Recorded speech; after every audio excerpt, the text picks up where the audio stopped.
having the right people on board. You know, that's what a company and a brand really are comprised of, is the people that are doing the work every day.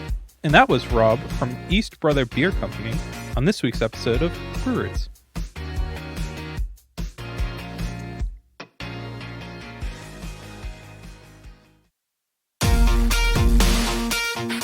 This podcast is proudly affiliated with the Mass Brew Bros. Check out their website to stay up to date with all Mass beer-related news. Hey everybody, thanks for listening to another episode of Brew Roots. I'm Ryan. And I'm also Ryan. Oh, weird. Wait. Where's Ryan? Ryan's not here. Oh. I got so confused. Yeah, but Ryan is very tired. He has been working a ton, so we said, Ryan, you get the night off. Go home. Go home. Get out of here. He does a ton of work for the podcast. He does. And him and Jazz, Small Pond Studio. Jazzy Jazz. You guys make this podcast sound amazing. Amazing. If any other podcasters are out there listening to our podcast and you wonder... you want to sound as amazing as we do, you should check out Small Pond Studios, because honestly, I don't have the time to edit an episode. Erica, do you have the time? No. Definitely not. So we're very fortunate. But yeah, who do we have this week? We have Rob from East Brother Beer Company. That's right. And it's a singular brother. One brother. That's right. At a beer company. You know what? You're absolutely right. Big shout out to Fieldcrest Brewing. That was an awesome episode. Thank you guys for doing that for us, Adam and Shannon. Yeah. We definitely appreciate you guys. And I love the Western Mass beer scene. So can't wait to get back out there. If you guys listen to that episode and are joining us for the first time, welcome. Yeah. Welcome. So you guys know what's going on today. We are going to be talking about the beer we've been drinking this week. So what have you been drinking, Erica? Whoop, whoop. It's a good question. We just had some Channel Marker. Yeah, so we did. That was pretty solid. I finally had their pinwheel? No. Propeller. Their propeller. Yeah. Pinwheel. That was crazy. Straight popsicle. Oh my God. I cannot wait. I didn't know beer could taste like a popsicle. It's sad that it is the beginning of fall, because that might have been my beer of the summer. Right? Yeah. It's hard getting their beer right now. No, so totally. It's like, definitely. you know, I've been drinking a lot of bottled beer. Weird. I know. I've been so into... Where do you find bottled beer? I bought... we went to Trillium. So, full disclosure, that's true. We got some bottled beer from Trillium. We went out to Metro Boston area, Canton, Norwood, all those areas. And we stopped at Trillium. No, we did not interview Trillium. They were on the list. Yes. One day. I just want people to know that we haven't. Yeah. And me not being a huge double IPA fan, and I think they do phenomenal double IPAs, don't get me wrong. Yeah. I think their true feather in their cap is their bottle series. Agreed. You and I both just got bottles from them. That's right. Yeah. I bought $40 worth of bottles, yeah. which doesn't sound like a lot, but it was 8 bottles, which is kind of cool. It's a solid amount. Yeah. I got a beer for $2.67. I was like... Fuck yeah. Yeah. So I've been enjoying that. And it was kicked off by actually having Gilded Skulls... they're malted sunflower. Saison? Yeah, they're Saison. Yeah. That was like, what? That was like my 3%, God. right? Yes. Let me just pull up the notes. I took notes on this beer. Wow. Like You don't usually do that. I never do that, but that's because like this is the style that like I love. So it's actually a petite mixed culture sunflower seed Saison called Every Sunrise, and it's a 2.7% beer. That's crazy. Yes. 2.7. That's difficult to do. Yeah. So he's doing some awesome stuff right now. And like I know I feel like I hype up Gilded Skull every week, but it's true. We post their stuff a lot. Yeah, I like their IPAs. Don't get me wrong. Yeah, no, but, they do solid stuff. This Saison, like totally impossible beer for them to like brew on a mass level. For sure. But like if they start doing like small bottle series of this beer, I will be so excited. We will buy it. For sure. But that goes back, so I've just been drinking a bunch of mixed culture and farmhouse style and Saisons and so on and so forth. That's cool. And you know, I've been drinking some ciders because I'm thinking of brewing a cider next. Oh, very so cool. I've been like doing some like studies, and boy, there are just not a lot of ciders out there that I love. No, Stowe cider I think is still my go-to. Yeah, for that cider, and their stuff's just clean, dry, not super sweet at all. That and honestly, like Lookout Farm, like those are like We had some of their stuff Yeah. recently, and I would agree with that, hands down. Those are like my 2 go-to ones, and I personally cannot do the super sweet. No. I get such a headache from Yeah, them, so yeah, too I much lean sugar. towards the dry stuff. So I've been doing some cider research, which sounds so douchey. I want to do but cider yeah, too. yeah. We should do that. Yeah, you know what? I'm excited because cider juice is going to be available at Beer and Wine It's Hobby coming. pretty soon, right? Yeah. Yeah, definitely.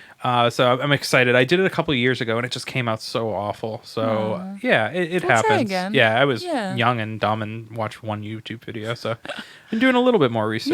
Yeah. And I made a hard seltzer because How did that come out? Have you tried it yet? awesome. So I did a little bit. Nice. I did a little bit different. And the next one I'm going to be doing more of a mash for it, so I'm excited to do it. It's 5.2%, so it's a little bit harder. That's all right. Yeah, it's a little bit harder. bad. Yeah, Yeah. 4.7 is kind of the target. But I did a pina colada one, Yeah. which I don't think I'll ever do a pina colada. It's something about pineapple flavor, like the extract. It tastes like difficult. horsey to me. I don't know. So Yeah.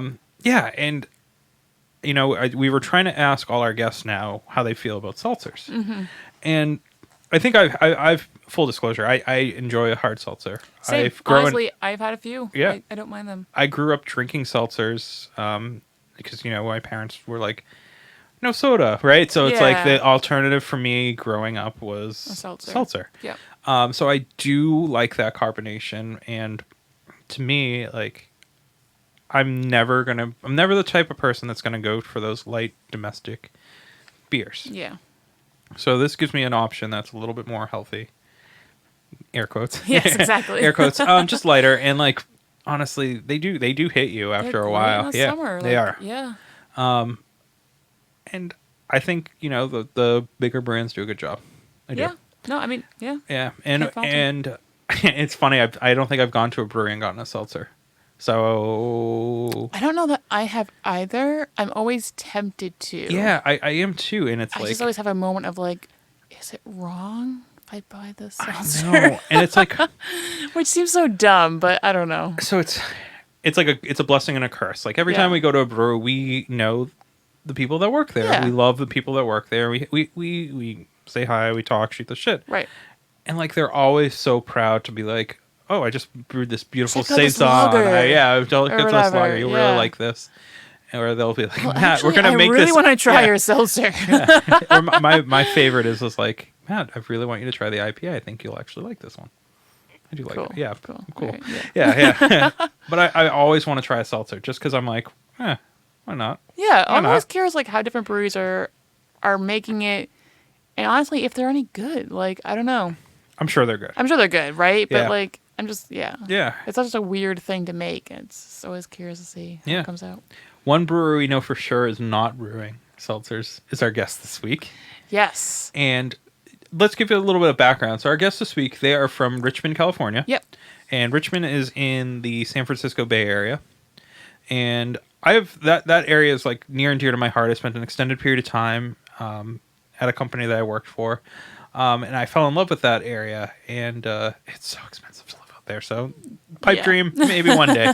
But they are specializing in lagers. Yeah, that's like all their core beers are lagers. It's I'm sorry. I think they had a couple of. They had a red IPA. Yeah, red yeah. IPA. Yep.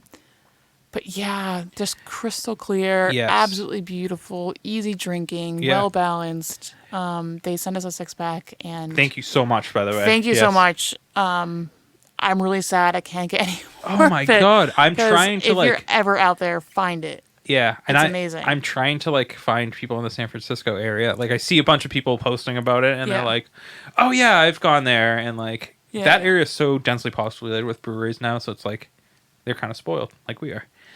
Definitely. But it was cool to learn about the California scene because California is like 15 Massachusetts. Yeah, there's Right. it's a fairly it's large a big state. Yeah. So yeah, I'm probably even underestimating that. potentially. But you know, to learn about a scene, because when you think California, what do you think? The West Coast IPA, right? Yeah. Like super Pliny, Right. bitter, high IBUs. Yeah. For sure. And these guys are like literally Lagers. lagers. And Which I would never think of I wouldn't coming out either. of the West Coast. Yeah. So this was Erica's get. You got this brewery. Woo-woo. Yeah. So like, honestly, this was a great interview because I felt like I learned a lot. Yeah, again, like you were saying, it was just really cool to hear about a different beer scene. Yeah. And it's not that we don't want to highlight the Massachusetts scene. Or all of New England All or of New whatever, England. for That sure. is still like home, and I want to We will establish always that. have like, New England brewers on. Come on now. But I think it's important for our listeners to learn about other areas and get excited Branch about other out. areas because some of the best breweries, are in our area, but there are a lot of people doing amazing things across the country. And it's cool to highlight them because, it's not like we were like, we're going to go interview Budweiser. It was like we still like we're going to support craft, local. yo. And it is really funny. Like we recently interviewed Channel Marker, and they're on a 2-barrel system, and they're like, "Oh yeah, we're really small." Blows my mind. And East Brother was like, "We're on like a 100-barrel system, and that's small." Like Yeah, remember, right, like right. I was like, "Wait, that is so big. That's Like huge. that is Yeah, so yeah. big. Like Yeah. so." It is funny to hear what people perceive as small Definitely. breweries, and Definitely. yeah. So there's Pink Boot news. Yeah, so Pink Boots Boston's finally having a meeting. It's virtual. Of so, course. Obviously we're going to keep it safe and all that jazz. But it's coming up this month. It's going to be on September 17th. Register by the 10th. Basically, they're going to be highlighting the Honey Summit, which is really cool to learn a little bit about honey and how to use it in beer. It's kind of all stemmed from the Trillium and the National Honey Board collab. And now we're getting this really awesome free meeting on it, which is really freaking cool. As someone who raises bees, it's so important. Yeah. It's such a cool thing, and I'm very excited.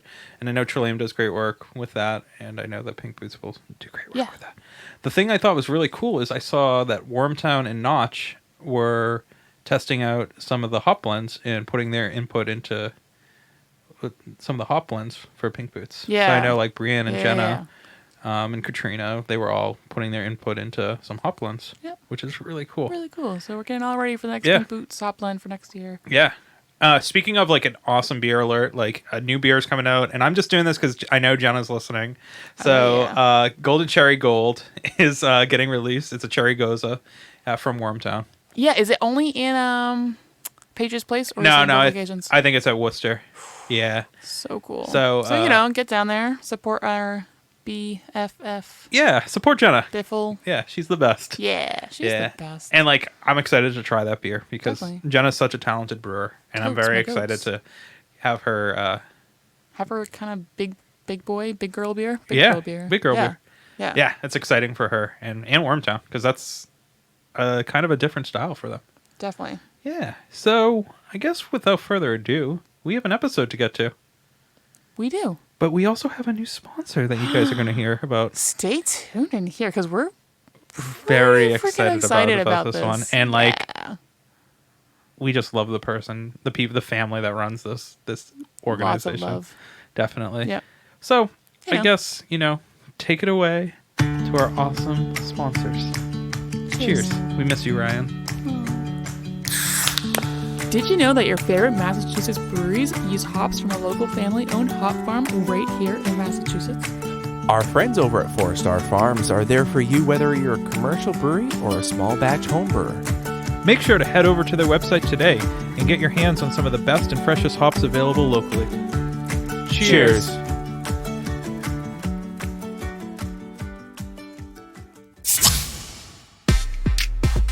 Hey, Sound Guy Ryan here. Didn't know if you heard, but we're a part of the Hopped Up Network.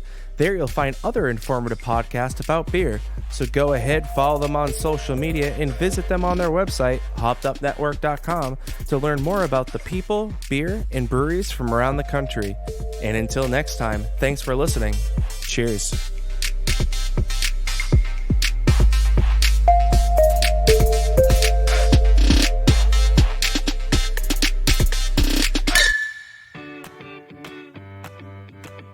This week's episode would not be possible without our amazing sponsor, Shirts on Tap.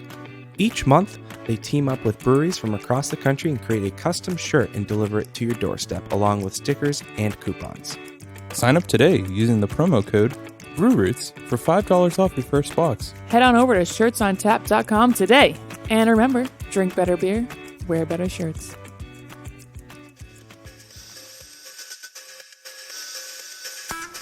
At our local homebrew shop, Beer and Wine Hobby, you can get everything you need to make beer, wine, cider, and cheese. Not sure where to start? The knowledgeable staff at Beer and Wine Hobby are there to help. Beer and Wine Hobby is family owned and located in Danvers, Massachusetts. To learn more about them, check out their website, www.beer-wine.com. Don't forget to use our promo code Brew Roots for 10% off your online order today. Cheers. Hey everyone, we are here for another episode of Brew Roots, and thanks to Small Pond Studios, we were able to do this interview in kind of record time. We were having a little bit of technical difficulties before it, but sound guy Ryan and Jazz figured it honestly out in record time, and we were able to do this interview tonight. And we're kind of on a 3-hour time delay, doing this a little bit later than we usually would. Huh. But I'm glad we're doing it because this area of the country is kind of near and dear to my heart. I spent quite a bit of time out in this area for an extended period of time, and I'm excited to interview this brewery. And what are we doing? Where is this brewery? Well, this brewery happens to be in Richmond, California. Oh. And I'm very excited about that because it's a cool area. Oh, very cool that's area. cool. And who are we interviewing, Erica? We're interviewing Rob of East Brother Beer Company. And it's a singular brother. And One that's bro. also beer company. Right. That's right. And we're going to find out the story behind that because apparently It's a good one. it's a good one. Yeah. Yeah. Rob, how are you tonight? Thank you for doing this. I'm great. Thank you guys. Really appreciate it. Yeah, we appreciate you coming on. We're cracking one of your awesome beers. We do have to admit we drank all of the, what was it, pre-pro? I had the pre-pro lager. Thank you. Yep. And I am obsessed with lagers and pilsners, so having one from the left coast, in my opinion, is just awesome to see. And this is awesome. It was great. So I'm very excited to hear about your brewery and what you guys are doing because I see quite a bit of you guys on the internet. So we start every podcast by asking our guests what their first memory of beer is and their role at the brewery. So take it away. Yeah. So, and by the way, I want to talk about that pre-pro later because that's one of our series beers. It's a limited release, but it's just there's a kind of a cool story behind it too. So anyway, we'll hold that for now. Oh, definitely. Yeah, I'm one of the two co-founders of East Brother Beer Company. We opened in late 2016, so this is kind of year 4 for us. My first memory of beer, I'm kind of on the older side. I'm in my 50s, so I probably go further back than you guys do. Yeah, it's probably I'd say my dad drank a lot actually, but Schlitz. You guys remember Schlitz? Oh, yes. yeah. We Yeah. have heard of such things. Now, would this be the Yeah. pop-top Schlitz? Oh yeah. Yeah. Nice. Yeah. You know the ring that you take off. Yeah. Right. That then fouls the environment. Yes. So yeah, that would probably be my first memory of beer. But yeah, plenty of other memories subsequent to that. But yeah. So what was the original plan for you growing up? Obviously, watching your dad drink Schlitz, was that formative on you? And did that make the decision in life to open a brewery? Or what was the original plan for you? No, I did a whole lot of things. Actually, my business partner, Chris, and I go way back to we've been friends since the 90s. So we've been friends for probably almost 25 years now. And we had talked about working together in some capacity, but we couldn't figure out what it was. And we each had our own careers. Chris still has a company that does retail store development. I was just kind of doing corporate jobs. I actually worked in the video games industry for a number of years. It is Sega. See, we did. Sega. Oh my God, that's what I work for. Yeah, we did some research. So. Yeah, you guys found that out. Yeah. Yep. That Sega, and well, it's that one, right? But then it's also Sega. Yeah. from the commercials. Right? That was the start. That was a startup screen, right? The Sega. That was my first video game system. Was a Sega Genesis. You're It sounds a great system. Such a great system. Sonic the Hedgehog all day, every day. Classic. Well, look at all the side-scrolling games today. Those are basically like descended from Sonic. Right? Exactly. I mean, they've basically taken those mechanics and replicated them with different skin. So now that we have a brewery, I've realized that I like to work in categories that are sort of high passion categories, high involvement, engagement, I guess. Video games were totally like that. People were super opinionated and very like loyal to a system or a game, and thought endlessly about the ins and outs and the features and benefits and whatnot. But yeah. So like to get back to your question, I've just loved beer. I love bourbon, I love wine, but there's something about beer that spirits and other categories I like as well, but there's something about beer that it's that democratizing thing where beer, it's just like you don't go, hey, let's go out and have a glass of wine. You go, hey, let's go out and get a beer. You don't go, hey, let's go out and do some shots. Okay, you're like they're whoa. like, you got something exactly right, like something's going on, but just let's get a beer. This is sort of reflected in the beers we make. We're not making kind of navel-gazing beers. We're making very classic, kind of understated beers that we tend them to be a complement to occasions and social interactions and things, and everyone enjoys it. And there's so many different kinds. And so I guess just to wrap up to the answer to your question, I lived in Japan for a few years. It's kind of the Sega connection ultimately. But I traveled for business to France. This was in the 90s as well, and I had never had Belgian beer. I hung out with a bunch one day through work. I hung out with a bunch of French guys, and we went out, restaurants and bars, and we were just drinking Belgian beer all night, and it absolutely blew my mind. I can't remember what it was. I don't remember the brands, but that's just such a different style of beer. It's a different experience, right? It's almost like you're not drinking beer if you didn't know better. Yeah. And it was like, whoa, okay, there's something going on here. And that was right around the time that, the craft beer scene in this country was just getting started with, Sierra Nevada had been around a few years, and, Anchor, of course, has been around a long time. But there were a few breweries that were popping up, and Sierra Nevada, of course, for us here, Chico is not too far away from the Bay Area. Right. So that's one of the originals as well. So just that, the range and the diversity of beers available really got me into beer. And and then Chris started making beer, basically. I mean, get to the end, Chris started making, he made amazing beer. And what he was doing was not, first of all, he would do some ales, but a lot of lagers, and a lot of lagers over and over again. Which is crazy as a home brewer. Yeah, did he start with lagers? He kind of just dove right into that? Yeah, well, right. See, he's one of the, I guess you call him an autodidact. He just teaches himself stuff. He gets on one thing and goes super deep. He'll read 20 books and watch 100 YouTube videos and, do it for years until he really masters it. And, like that Vienna lager, our red lager, that was one of the original beers. And it was, I'm not going to try something new this week and put some new things in there. We're going to do the same thing. And this time we're going to tweak this little bit. Yeah. And we're going to see what happens.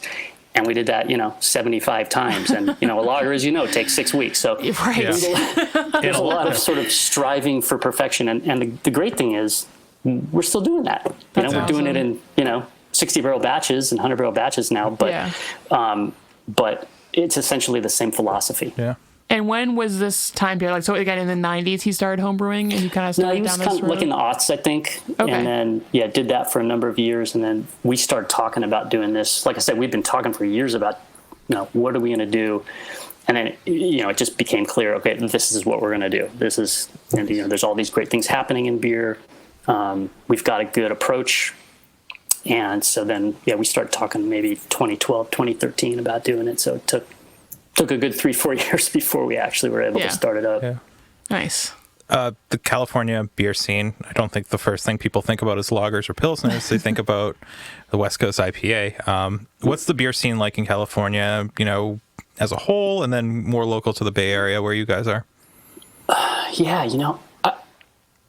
mean, how many breweries are in California? 800, 900, 1,000? I don't know what it is. It's like the most in the country. It's Probably. the most populous state, so it's not surprising. But San Diego's always had an amazing scene. LA used to have nothing, and now, I mean, there's tons of great breweries. There's tons of great breweries in the Bay Area, and I think this is kind of replicated across a lot of different metropolitan areas around the country. It's almost like I feel like it's hard to. I don't know if you can define. Let's just start with the Bay Area. Like, what is the Bay Area beer scene? I think it's defined by eclecticism, and diversity. Like, of course, there's the stalwarts. There's Anchor and there's Sierra Nevada, and they're making those. But what are those guys making? Hazy IPAs, so in some senses, the larger breweries, they're almost required by business realities to get in these markets that are being demonstrated as viable markets, like for hazies and things. But if you look at the range of breweries across the Bay Area, there's plenty of IPAs and hazy and classic IPAs. There's a lot of stouts. There are sours. You got Russian River up the road as well. Yep. There's Hen House doing great. A bunch of things. Hen House, I don't know if you guys are familiar with them. They're tremendous beer. They're up in Santa Rosa and Petaluma, and they started off with a saison. Like that was I think saison and oyster stout. Those are the first two beers. That's awesome. People know before now is IPAs. Yeah. That's crazy. Rare Barrel with the sours, and there's just such a diversity. Like you can find anything. So to your point about lagers and pilsners, I think the Bay Area is probably, again, kind of reflective. Like you can go to a lot of tap rooms and a brewery might be known for, XYZ beer, not a lager, but they'll have a lager, some kind of lager, a Mexican lager or a Pilsner on tap. Because that's what the brewers want to drink. Exactly, right? But it's also, it's like if you look at our tap room in Richmond, we have a very diverse group of people coming in there. It's, we have beer aficionados, but we have a lot of people that are not that at all. And they don't want to get anywhere near IPAs. They're like, I don't like those things. Like, I want some beer. Right. Like for people who are not, are not really highly engaged in the beer scene, that's not to them. Like they want that nice, clean, easy drinking lager. We have a pretty large Hispanic population in Richmond, and at our tap room, and the Vienna lager, that's a Negro Modelo and Dos Equis, and those styles are very popular in Mexico, and they sell a ton in our tap room. Nice. So that's awesome. Yeah, that's so cool. I don't know if I really answered your question, but no, I think it's all over the place, really. Yeah, no, it's hard to. If someone was to ask what's the Massachusetts beer scene, I think we'd have to say it's the New England IPA. But I mean, it's the same. Like every single brewery we know has a Pilsner, has a lager, and a couple are dabbling in the sour game as well. But it's. I think you get typecast into West Coast IPA, well, how we get typecasted into New England style IPAs out here. But it's so much more than that, the scene, Yeah, it's very, and within IPAs, there's so many subcategories, and so many different places that you can go. And lagers too. I mean, again, I'm going to get ahead of myself here, but we do a lager series, and so that we can do a Maibach. Like, who knows what a Maibach is? That is a beautiful style of beer. Yeah. We do a Baltic Porter. And nice. So it's like, even within lagers, there's an incredible diversity of subcategories that you can just endlessly explore and enjoy. Yeah. For sure. So stepping back, so it's like 2013, you're like figuring out this whole brewery thing. Where did the name come from? How did you land in Richmond? Is it home for you? Yeah. Yeah. Yeah. Well, I grew up, I'm from Oakland. So it's literally, 6 miles down the road or something. Nice. It's very close. There's Berkeley, Oakland, Berkeley, and a couple of tiny little towns, and then Richmond. And Richmond's a great town. It's had its share of rough times, but Richmond was it existed, in the 19th century, but really in World War II is when it was part of the Great Migration, and the World War II, the shipbuilding effort. The Kaiser shipyards, Kaiser Steel, and the shipyards in Richmond. It's an amazing story. It's also the birth of Rosie the Riveter. I think there's a town I want to say there's a town in the Midwest, maybe Michigan. I can't remember offhand, that also sort of claims or has that title of the birth of Rosie the Riveter, Yeah. but I think it's kind of like co-shared or something, co-owned. But in Richmond, this is an amazing statistic. Richmond, in the shipyards that are literally half a mile from our brewery, built 747 ships Wow. in World War II. Holy cow. If you That's a just lot. do the math, like from like 3.5 years, what is that? For 1,400 days or something, they built 740. So they build like a ship every 2 days. 2 days. Yeah, Crazy. that's insane. It is insane. And it has, and through a number of other industries that thrived and continue to thrive in Richmond, it's had this great working class, sort of hard-working ethic and ethos. But it's not a city that you, Matt, as I think you were saying, you spend some time in the Bay Area. Richmond is not the first town that comes to mind. It's San not a Francisco. destination. Yeah. Yeah, exactly. Oakland, Berkeley, whatever, Palo Alto. I don't know. There's tons of other cities, but Richmond has been sort of passed over, or it was like when I was growing up, it was like it's pretty dangerous. It's a place you don't necessarily want to. It's like, don't get up the freeway, honey. Like that was kind of the joke about Richmond. But it's a amazing town with amazing people, and it's very understated. And that's what we really loved about it. And it just quietly does its thing. The beers we make, they're understated. Look at our branding. It's got this old kind It's of so nice. vintage Beautiful. script Yeah, logo. Yeah. It's simple. It's unassuming. So like the packaging is supposed to reflect the beer, which also in the totality is supposed to be reflective of kind of where we are. And so we love being in Richmond. It's full of, it's the city of pride and purpose. We have a little series called Pride and Purpose, a little blog series where we highlight, cool people in Richmond doing cool things. Cool. And if for no other reason than economic, people are going to Richmond because there's still some affordability there. You guys know the Bay Area is just insane in terms of trying to find a place to live and afford the cost of living. So there's a great diversity in Richmond in terms of the kinds of people and what they're doing, and ethnicity and sexual orientation and age. It's kind of all over the map, which is really neat. It's kind of a little microcosm, like a melting pot. That's really cool, actually. Yeah, I love finding places like that. Yeah. And then the name I think you were talking about earlier came from the building that you moved into?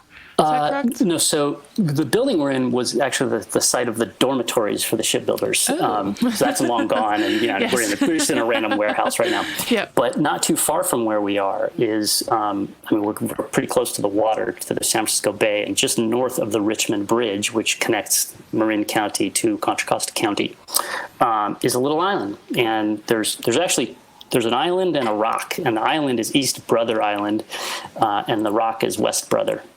So for whatever reason, someone said, we're going to be super creative and name this rock West Brother and this one East Brother. Yep. And in 1876, I think, they built a lighthouse there.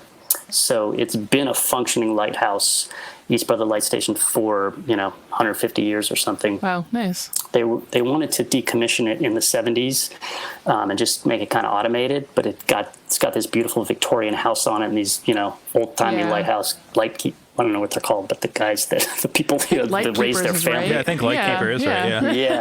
Yeah. There's this great history of that. And so the current mayor of Richmond led an effort to save it. That's So cool. the coast, instead of decommissioning it, they converted it to a bed and breakfast. That's actually probably a great bed and breakfast. Yeah, that'd be awesome. Yeah. It's so cool. If you guys ever visit the Bay Area, definitely do a night at East Brother. Yeah. It's totally unique. You get these great perspectives, and it's freezing cold and windy, and it's an experience. Is your beer but on it's- tap there, or? Oh yeah, of course. Yeah. Yes. East Brother beer is sold on East Brother Light Perfect. Station. Yeah. So, but it's still a functioning lighthouse. It still does its thing. Cool. So the people that live there, and now, of course, if you go to the website, you can see temporarily closed because of COVID. this wonderful, pandemic that we're living through. Yes. And we are going to touch upon that a little bit, but I want to get to know about East Brother a little bit more. So you said around 2016, late 2016 is when you guys kind of got your bearing. What kind of obstacles did you guys face in opening? I know here in Massachusetts, everyone says pretty much add a year and a half of extra time onto the opening of your brewery. So what obstacles did you guys face?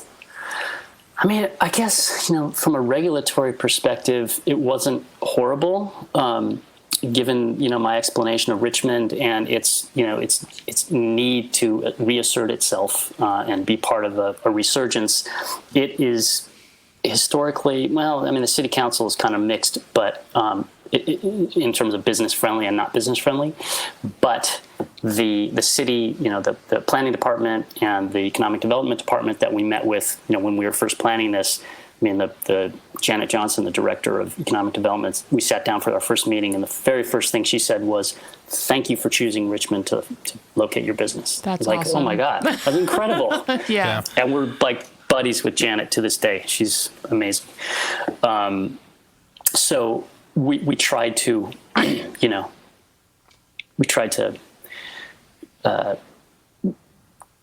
continue to build the place using that energy that we got from that first meeting, and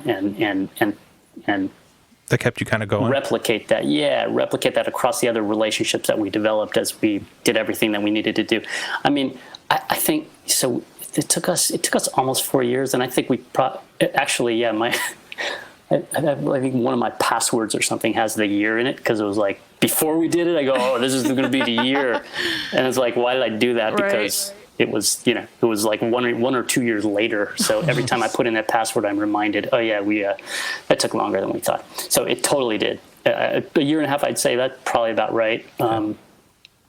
And we experienced all these things like, just working backwards. In order to open here, you got to have all these milestones. And when one thing doesn't happen, some piece of equipment doesn't come, or, I don't know, you can't get financing in time, or we were going to go to the planning, the city council meeting with the planning department, but that got canceled and it got moved back a month. All these little things that you don't expect. It all pushes everything back, right? Exactly. Yeah. They all accumulate. But yeah, we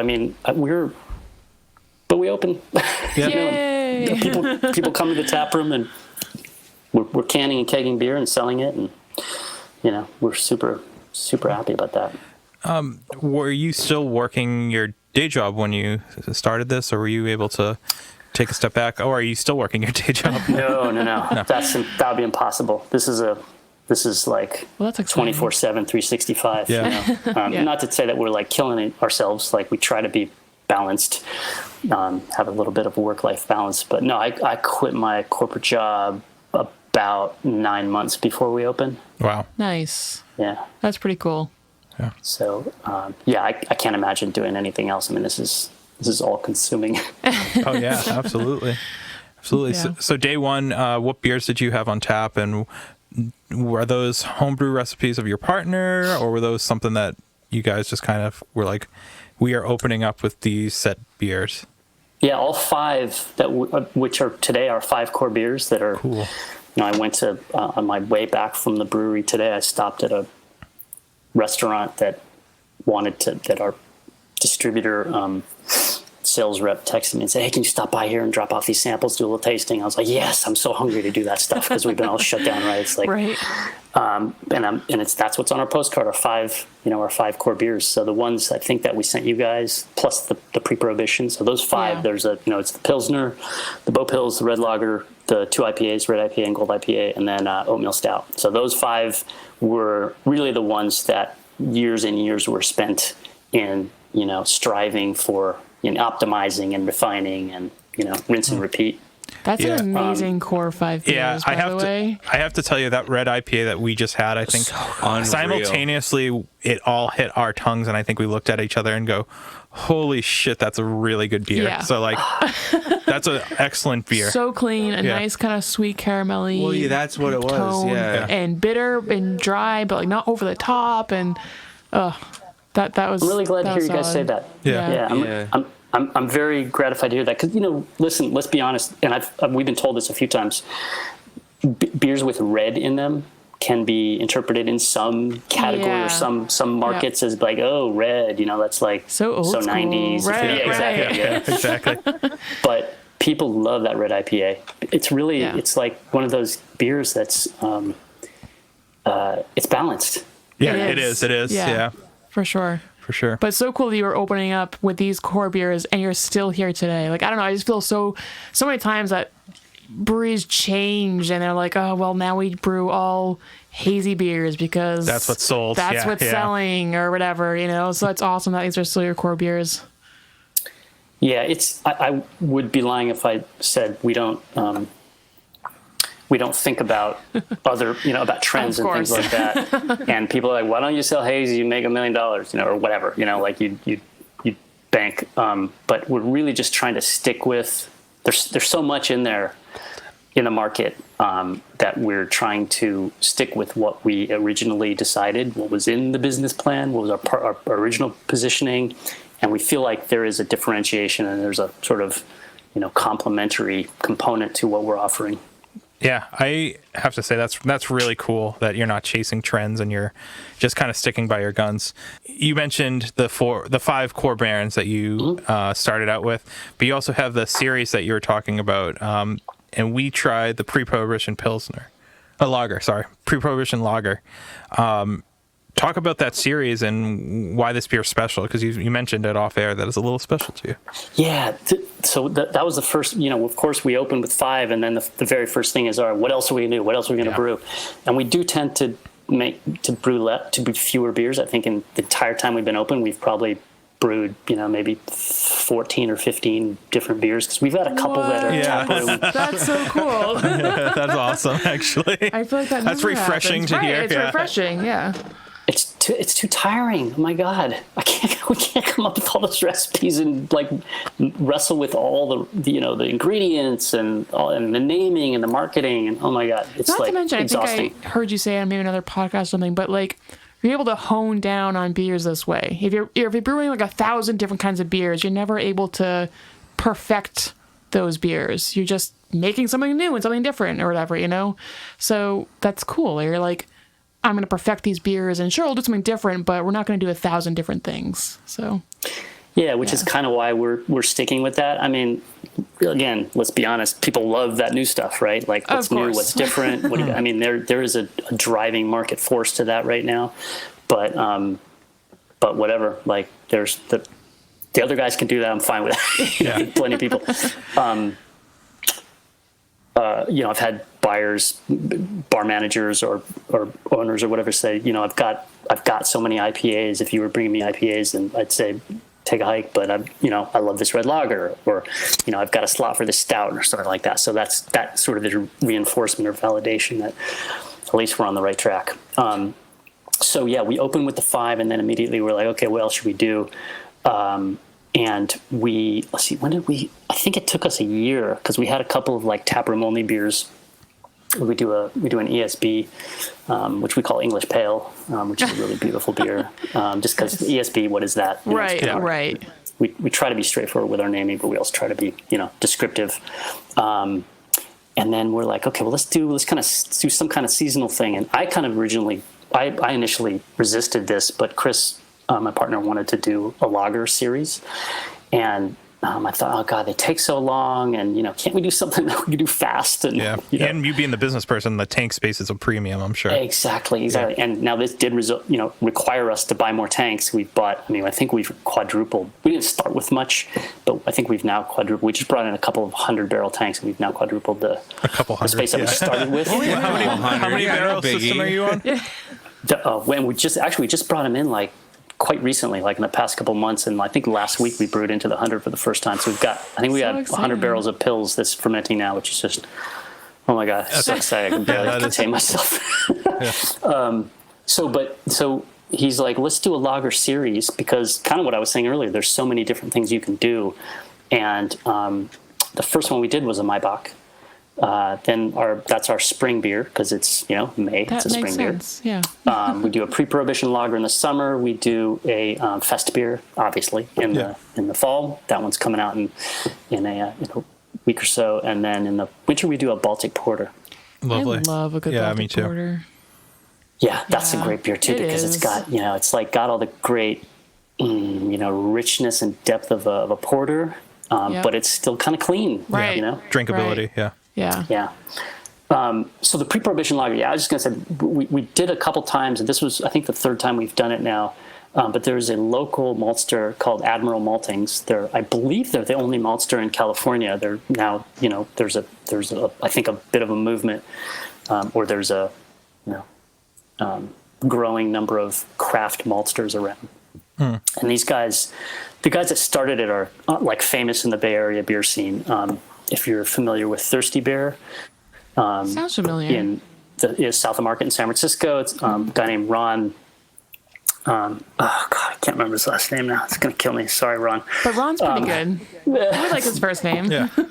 Hey, Ron. And then Magnolia Brewing Company, started by Dave McLean, who both those guys have been doing it since the 90s. So they're kind of institutions in the Bay Area, and they started Admiral Maltings with a third guy, and we've been working with them on and off on some of our series beers, but they managed to, most beer is brewed with two-row barley globally, certainly in the United States, but the United States, I think pre-prohibition, there was a lot of six-row. Correct. Yeah. Six-row, as I understand it, is, it's like there's more like husk and stuff, and it's more difficult to deal with, and there's different implications in terms of like the enzymes and the fermentable sugars and things like that. It's just more difficult. I think that was one of the reasons there was like corn and rice and things were introduced to sort of balance that out. Yeah. So Admiral found a local farmer that they work with. I think he's kind of on the central coast of California, but he has a heritage malt. So like the malt we used in the pre-prohibition era, that strain has been around like for 100 years. That's awesome. So it truthfully is pre-prohibition. Yeah. Yes, that's exactly right. Yeah. Like that grain has been grown continuously since pre-prohibition. So we use cluster hops, which are not California. We couldn't find any in California that would work. I think we're going to try to do that next year. Yep. But Cool. The freshness of this malt. I mean, these guys are like right a couple miles down the road. Oh so my God! Yeah. Yes. They rake it and they kiln it and dry it and whatever you do to malt your malt. Yep. And then we just brewed it, and it just, I think it really comes through. It's when you compare, we did some comparisons with prior versions, and the richness and the freshness just really pops when you drink that pre-pro. Yeah. And the color came out great. It's like super light. Yeah. But it's so clean. Like deceptively like flavorful. Yeah. Despite the light color. I love beers like that. Yeah. We're like, oh, it's just going to be like, a Budweiser. And then you drink it and it's like, it's not. It's so much better. It's so much better. That's so good. You do a stout as well. We have an oatmeal stout. Yeah. Mm-hmm. Is a stout a popular beer in California? I don't see many stouts coming out of that area. Why did you guys decide a stout over another Pilsner lager or? Probably because we love that style. It was one of those things that wasn't consumer driven as much as selfish reasons. We just love this. Dang it, we're going to do it. We don't care. Why not? Yeah. But I think maybe for the point that you just made, there's not a ton out there. And these days, let's face it, stouts tend to be the big boozy, sometimes the pastries and all that stuff. 11.3%. Yeah. Right. Like a 5.4% oatmeal stout. Like, unheard what's of. not to like? So we actually have a fair amount of tap handles in restaurants and bars because I just don't think there's that many to choose from. So if you go, I got a stout, it's kind of like I was saying earlier. I got a million IPAs, but I don't have, this style. Yeah. So, and that's a great. There's so much flavor to that thing. You can drink a couple pints and you'll be fine. Yeah. I love that. And that's why we love lagers. Yeah, it's true. In general, just because we like to have more than one. Yeah. So it's awesome. Yeah. We'd be remiss not to mention COVID, which you've mentioned a couple of times. How has that affected you guys? Obviously, I'm sure that you guys are taproom driven. You do some distribution, but the best bang for your dollar for a brewery is having people at your tap room buying beer directly from the tap. How has it affected you guys, and what have you guys been doing to stay afloat? Well, we're on the subject of like disaster. We can talk about fires too, because we're all on fire over here in California, right? I think Jamie had to relocate. Jamie, because of the fire, bought a house. He and his husband bought a house and moved in last Sunday. Oh. Well, I guess 2 Sundays ago now. and 3 days later they had to be evacuated from their brand new house that they moved into. Yeah. Oh, that's so awful. Brutal. Yeah, no, that's really brutal, honestly. That's so sad. Yeah. But it's okay. It's still there. It did not burn down. Yay. And now it seems like they're going to be able to move in soon. But yeah, I mean, it's absurd. Like if you guys look at a map of fires right now, there's one that the Bay Area is essentially, on one side there's the ocean, right? Right. But then we have these fires to the north, to the east, and to the south. It's ridiculous. I think like cumulatively something like, I don't know, 800,000 acres or something.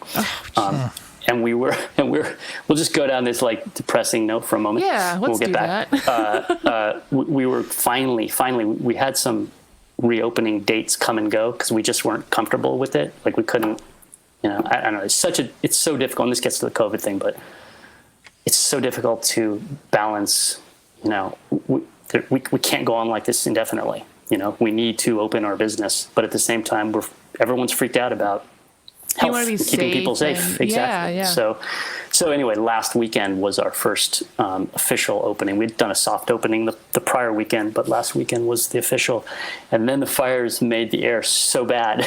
Like we all there's this, in case you ever want to see what your air quality is, go to this website called purpleair.com.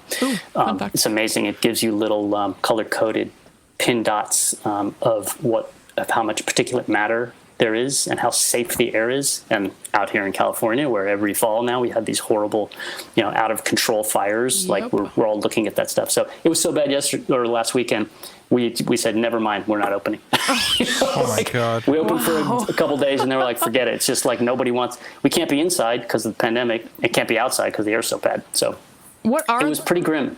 Yeah, I can imagine. What are the rules right now for you guys in California? Well, it depends. County by county, it's different. Okay. But most of the Bay Area counties allow for outdoor dining, and you must serve a meal. Yeah. So restaurants, fine. The same thing right now. So do you guys have a kitchen on site? No. We're not what's called we're not an bona fide eating place. Yeah. We're just tap room. And now we have a food truck that we work with. Yeah. Now, has that been frustrating for your beer community? I know in Massachusetts, a lot of people are questioning, why does a pretzel or a hot dog make it more safe than a beer? I know. There's so much. It's frustrating, but again, it's like who knows? Nobody knows what the right thing to do is, honestly. Yeah. I mean, I just think that we're all trying our best, and county health people all of a sudden are just they got bullseyes on the back like never before. They're trying to pay attention to what science is and the facts and make the best decisions. And California was doing great, right, for March and April and into May, and then it's generally recognized now that it was open too soon. Things were relaxed too soon, and it's been horrible. It's like, wait a minute, we did the big lockdown and now we suck. Yeah. Like, what the hell? What's the right thing to do at this point? Yeah. So as far as our business goes, though, actually, we planned this as a production and distribution operation, and we thought tap room because if and when you guys come out to the it's when the West Coast, it's not if. Come out, you'll come by and check it out. We're kind of in the middle of nowhere. We're like, it's a very industrial area. It's not, there's no foot traffic. There's no commercial areas. We're not near downtown at all. Because we wanted to be out somewhere where we could just kind of be out there in a warehouse and crank out beer. That said, when you build a tap room, people do show up, and it has certainly been a pleasant surprise for us in terms of the number of people we do get in the tap room. Kind of like Wayne's World. If you build it, they will come. Exactly. Yeah. But our, even before this happened, the most of our volume and the dollars are taken up more by our distribution. So we've been putting our beer in 16-ounce cans since day one that you guys have, and kegging as well, and going out to restaurants and bars and grocery stores. I mean, we're in places like Bevmo and Whole Foods, and so that has been honestly our savior. Being able to sell in package. We bought a canning line last year, which thank goodness we did that, because we were working with a mobile canner, which was great, but you're beholden to their schedule. Yeah. And as soon as the lockdown happened, everybody wanted cans. Right? Exactly, right? So we're like, crank up the canning line every single day, you know. The problem was getting cans. Actually, now I'm sure you guys have heard there's a massive Is can that still a shortage. problem for you guys? I know right now. Oh God, it's awful. It's been the most stressful thing, I think, since we opened. Actually, just That's crazy. Yes, you can have. No, you can't. Next Tuesday. Nope. Next year. Payment terms. Just everything changing. Storage.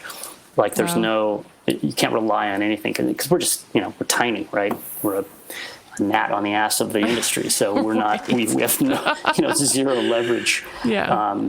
But it's also been nice in the tap room. So you're asking about our community. Yeah, I mean, people have been super supportive. I think within 3 days of the lockdown, we had our online store up and running, and we told everyone, Nice. look, we got to close, but Yeah. we're selling beer, in 4-packs and cases, and it's been more than I thought it would be. It's not. It does not replicate what the tap room was Of doing when course, you could yeah. pack it with 150 people on a weekend, and have all the parties and dogs and strollers and all that stuff. It just it's not the same. It's been helpful, of course, but our can business has been doing pretty well, actually. Yeah. That's encouraging. Yeah.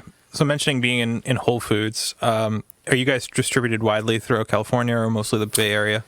We last year we were just in the Bay Area.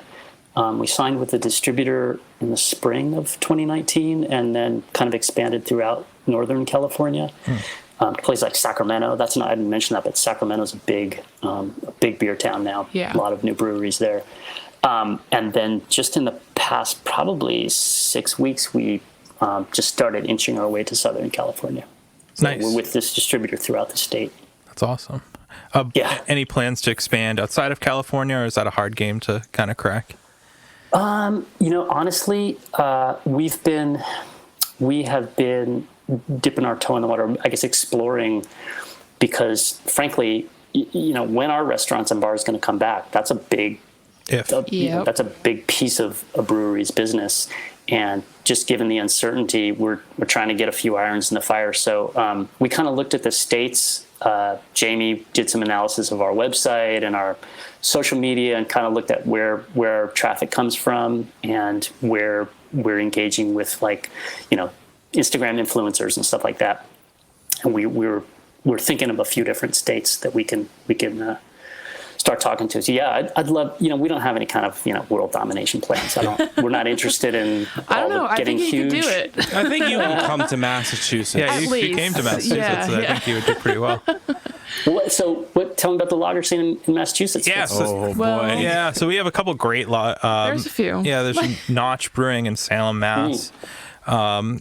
And then there's Jack's Abbey Sylvaticus, does Jack's some Abbey. stuff, Yeah, Right. Jack's Abbey, yeah. And I mean, when you hear Treehouse does they do an awesome lager and Pilsner sometimes, but that's not what they're known for. Right. There's not many breweries except for maybe Notch and Sylvaticus that focuses on lagers. Yeah. And then you have Schilling, which is in New Hampshire, which is Yep. kind of, Yeah. they're known for that, but there's only a handful. Jack's Abbey, Notch, Sylvaticus, but Yeah. Yeah, we were on there was a brewery there is a brewery in Milwaukee called Gathering Place. Yeah, It's a small yeah. brewery. They do a beer festival called Lager and Friends. yep. And we were going to travel there. It was going to be in March. Yes. And they invited us to it, and it ended up being virtual. They did it in May, but Notch was part of that. Oh, Yeah, so- very yeah, cool. yeah. Very cool. Yep. So I think we kind of met them that way, Yeah. quote unquote. Yeah. Yeah. Speaking of other breweries, do you guys do any collaborations? God, that's one of those things that's in the category of would love to do it, just never have the time, And, Yeah. and that's a bit of a cop-out, honestly, right? I mean, if you want to do something, you'll find a way to do it. But we've talked about it a lot, and we just, I don't know, we never get around to it. I'd love to do it. Yeah, Yeah. we will at some point.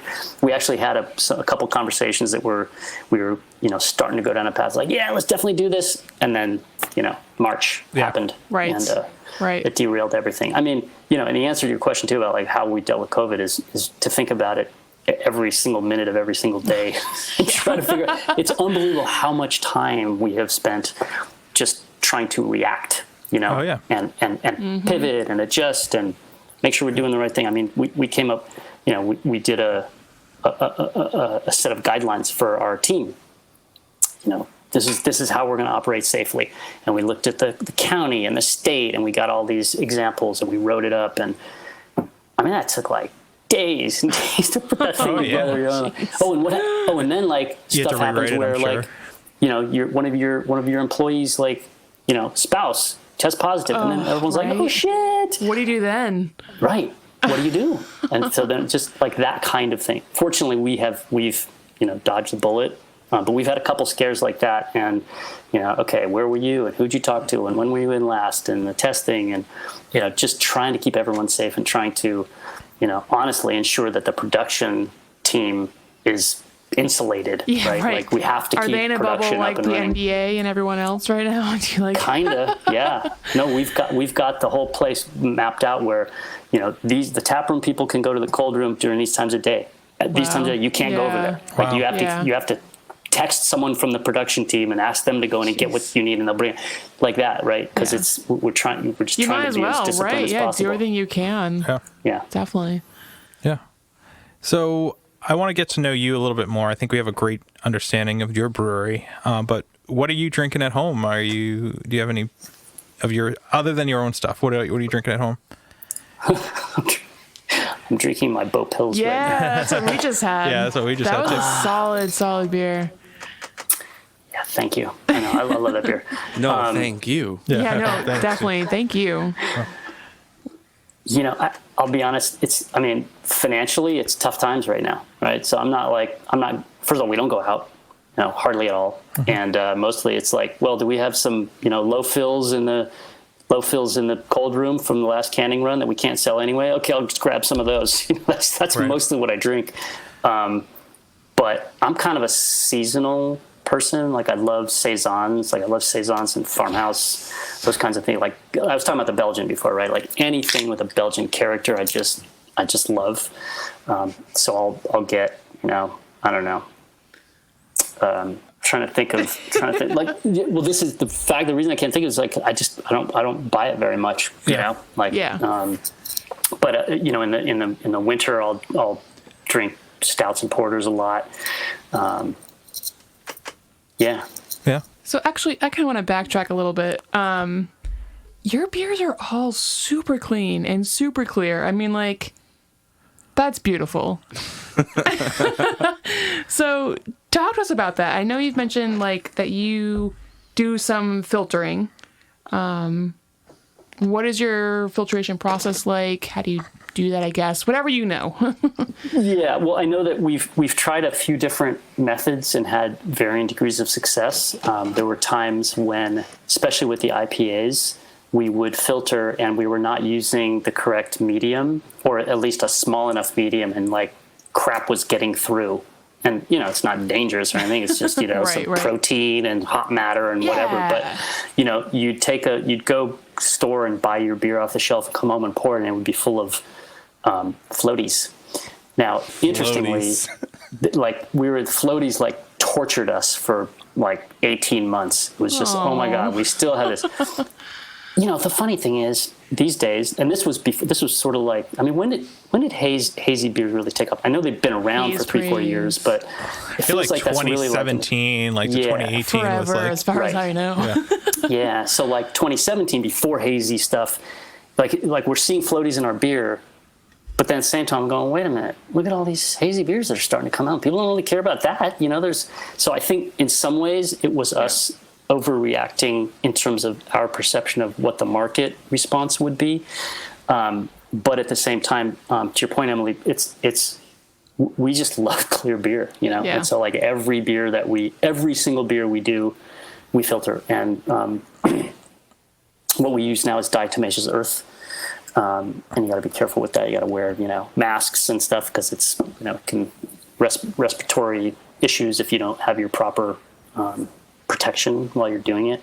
But that has proven to be the right solution for us. And that's literally like earth or something the beer passes through? Yes, okay. That's right. Yeah. That's right. Yeah. Cool. And you do that for all of your beers or just your lagers and things? Everything. Everything, wow. Okay. Yeah. Yeah, because if you look at that red IPA or the gold IPA, I mean, they're clear. Yeah, they are. Yeah. So I don't know. Again, it's like, are we sticking our head in the sand and just trying to, for the sake of it? But I don't know. No, I think it definitely has an impact on Definitely. the finished product for sure. Guilty pleasure beer. Do you have a guilty pleasure beer? I know your dad's was Schlitz. What's yours? I don't really. I feel like so I'm 55. Like I gotta kind of be careful about how much how much intake I have. Right. So like I don't waste those calories. Like I'm either drinking our beer or I'm drinking nice examples of other styles from other breweries that I like. Yeah, that's a boring answer, but no, that's fine. I mean, the last time I drank what I think commonly would be referred to as a guilty pleasure beers. My wife and my son's in college, and we went to visit him, and he was with his friends, and they were playing one of those drinking games. Did you play with them? I did. Was this beer pong? Yeah. No, it was not beer pong. So, are you familiar with Dye? Is Dye a thing out there? No, tell us. It might be called something differently. I was going to ask him where they found out about this, but it's like all his friends play it. So it's basically like on a ping pong table, right? Okay. And you have a die, one of two dice. Yeah. Right. And there's two people on each side, and you throw the die as high as you can in the air. So it has to be an outdoor game. Right. And basically it bounces on the other, it has to bounce on the other side, and then one of the two people on the other side has to catch it before it hits the ground. What? That's it. That's it. And so let's say a guy catches it, and then those guys throw it super high, and then it bounces on your side, and then it careens off, right? So you have to catch it on the ball. You have to catch it on the bounce. That's right. You gotta let it bounce once.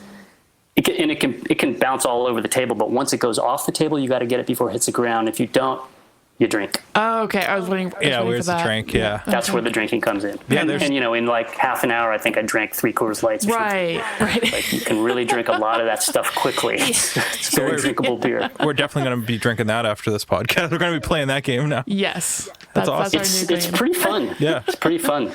Yep, I think I'd had a couple of Manhattans at a restaurant like prior to that though, so I was dangerous. My reflexes were not really working. Plus, my age combined with my age was like they were like, "Can we get this guy out of here and get someone who knows how to play?" I thought you were going to say you were drinking Manhattans while playing it, and I was like, "That is a bold boss move," and I like that.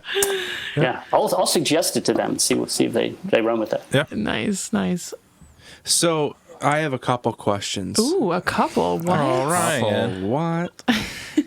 If you had like an intern or like a protege that you wanted to teach, Protege, same difference.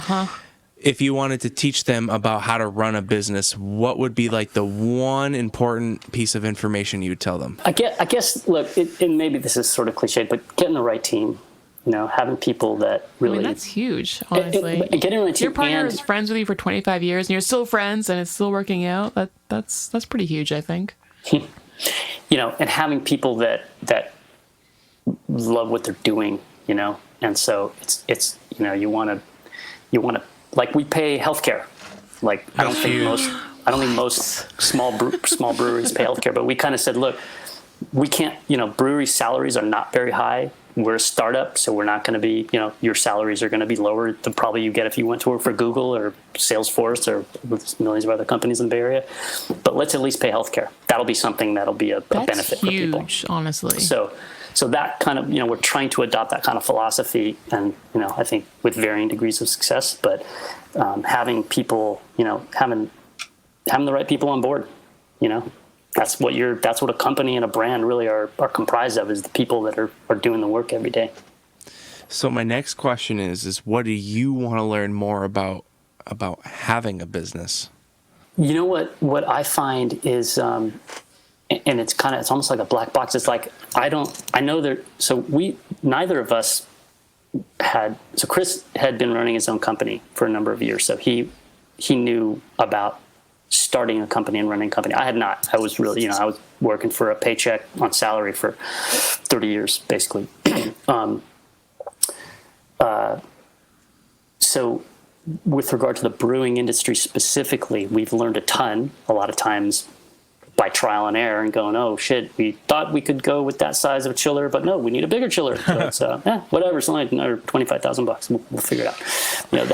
That kind of thing, right? Like, I know, right? Oh, well, actually, the fermenters are a big thing. So we started with 5 20-barrel fermenters. I was about to say, you started with 20. Wow. Right, yeah. No, only 20-barrel, right? 5 20-barrel, because we have a 20-barrel system. Gotcha. Immediately, we realized we needed more, and we started buying 60-barrel fermenters. And as I said earlier, now we've got a couple of 100-barrel fermenters. So that just didn't occur to us that we were going to need so much of that. So along those lines, and to answer your question, I know there's a lot of stuff that I don't know. And that's what I want to know. Good answer. It's coming, and so I kind of feel sometimes like we don't really have an advisory board or anything, and I feel like, boy, I want to talk to somebody like, someone who's been doing this for 20, 30 years, who's experienced these things and experienced growth. Like, I kind of know conceptually what we're going to continue to encounter, but there's this big black box of stuff that I just don't know what's in it. I'm keen to know what it is.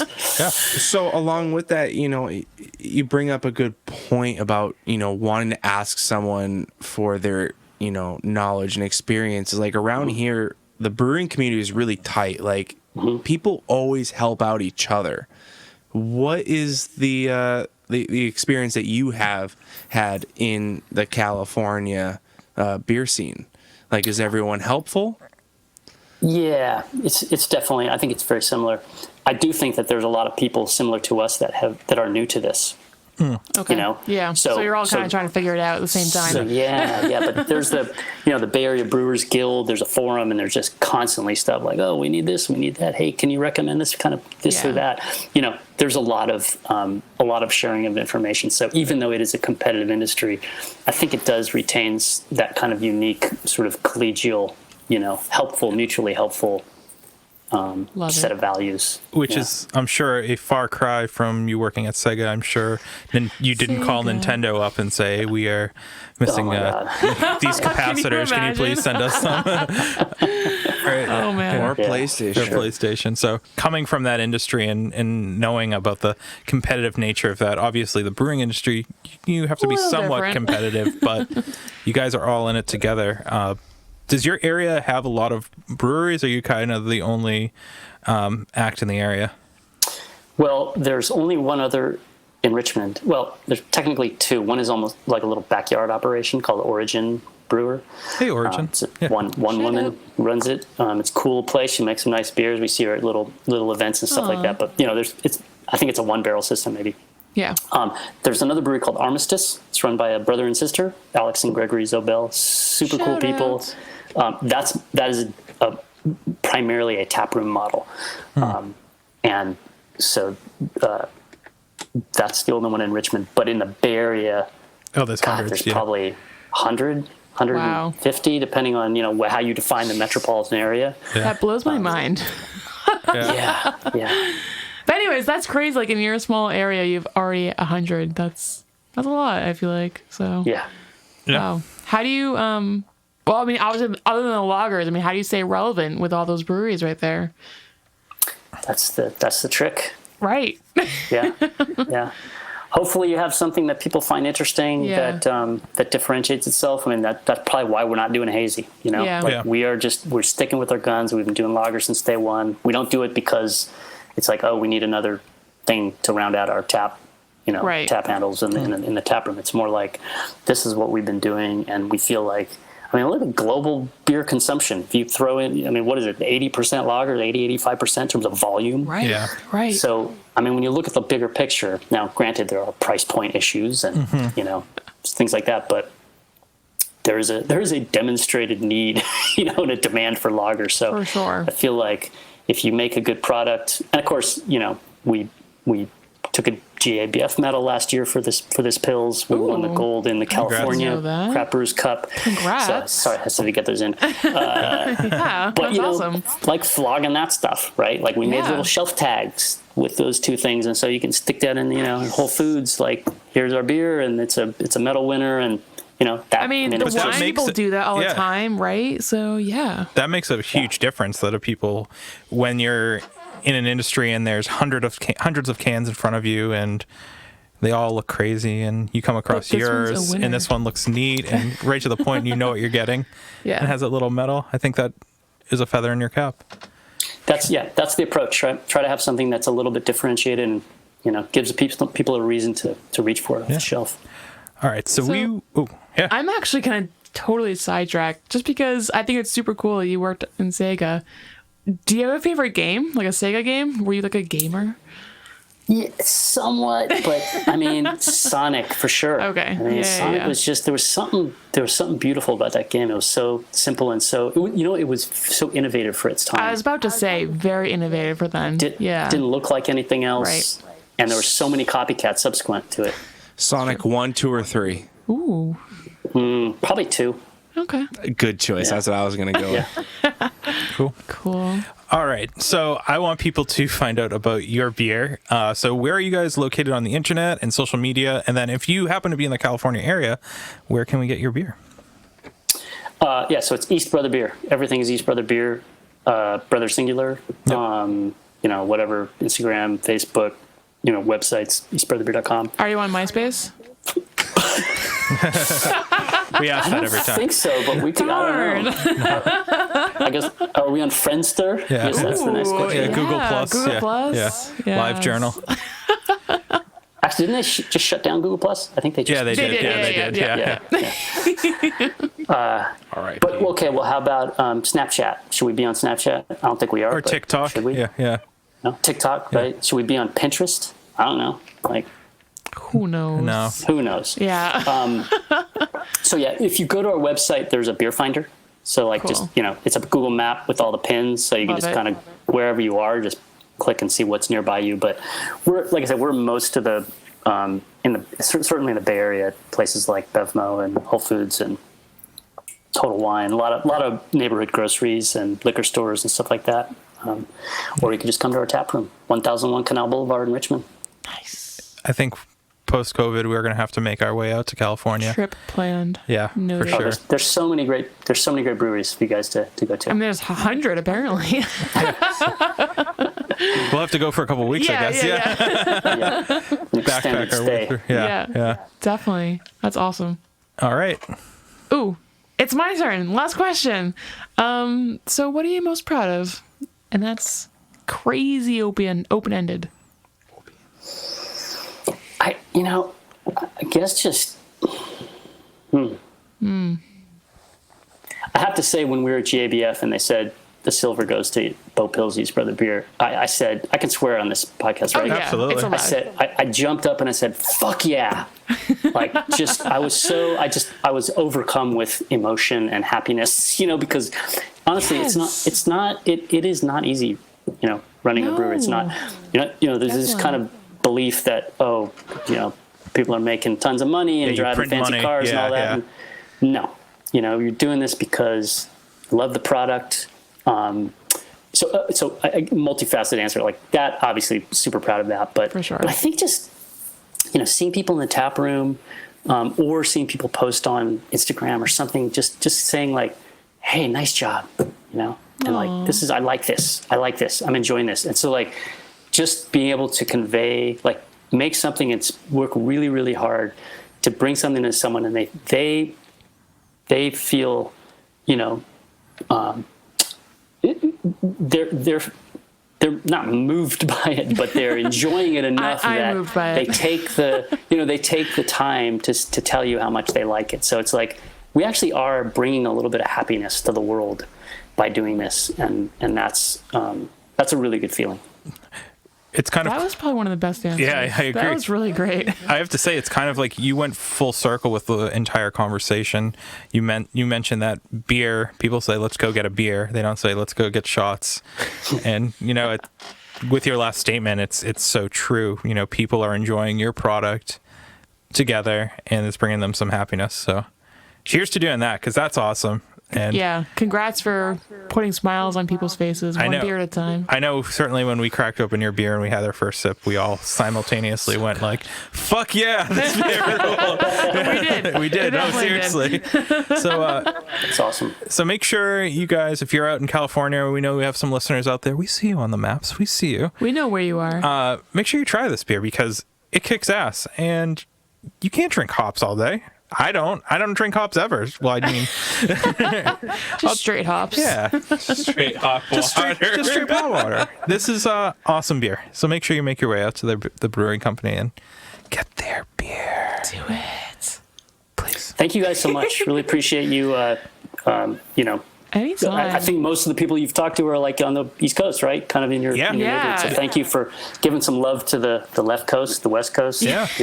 You're our first West Coast brewing company, so like that's fantastic. Congrats. Yeah. Thank you. First of many, we hope. Definitely. We're excited to do this, and this was a great discussion on West Coast beer. It's good. Yeah. And thank you for taking your time to showcase what we're all doing. It's really great. Anytime. This is what we love to do. Like you were saying, you kind of love to highlight the good beer that you brew, and we love to do that too. Yeah, we do. So. Absolutely. Yeah. Well, cheers.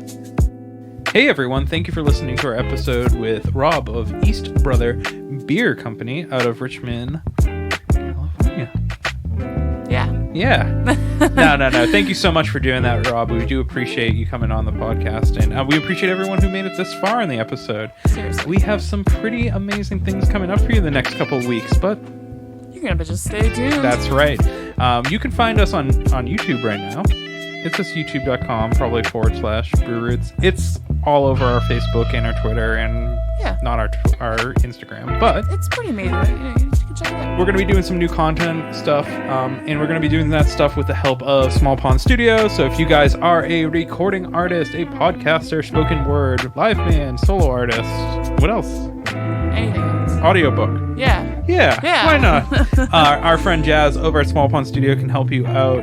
The website is smallpondstudios.io, and make sure that you hit them up because he makes our podcast sound amazing. He's going to make you sound amazing. Yeah, probably even better than our podcast. Probably. Yeah. But, Erica, who do we have next week? We don't know. That's right. We have no clue. We'll decide in a text message thread or something like that. Yeah, exactly. So, stay tuned. Stay tuned. And as always, if you like our podcast, please share with a friend. That's the best way to get it around the world or whatever. Whatever. And, rate and subscribe. Stay safe. Wear a mask. And support local. Support local. Definitely. Support local. And we will catch you guys on the flippity side. Yeah, on the flippity flop. Cheers. That was nice. I actually thought that was pretty good. Yeah, that was good too. Yeah. Solid. Ryan would say we had no energy. Am I right, Jess?